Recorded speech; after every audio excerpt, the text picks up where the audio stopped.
คอยนั้นก็มีแต่เจ้า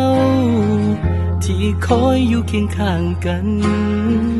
ในวันที่ฟ้ามืดมน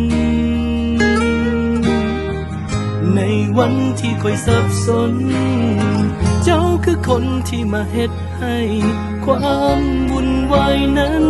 จางหายไปบอกว่ายุ่งยากมันลำบากเพียงใดขอเพียงเจ้าอยู่เคียงข้างกันเรื่อยไปปอแกตูเซราเจ้าคือแสงสว่างที่เบิกบาน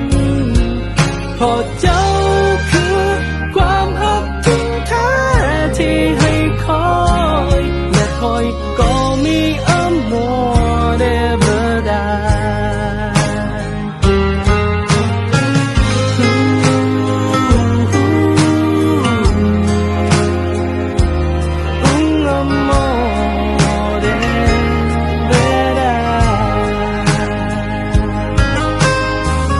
ในวันคอยบ่มีภัย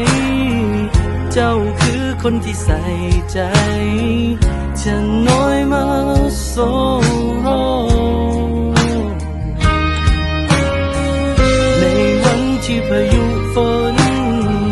คลื่นลมที่ถัดทงเจ้านั้นอยู่เคียงข้างคอยเลยมา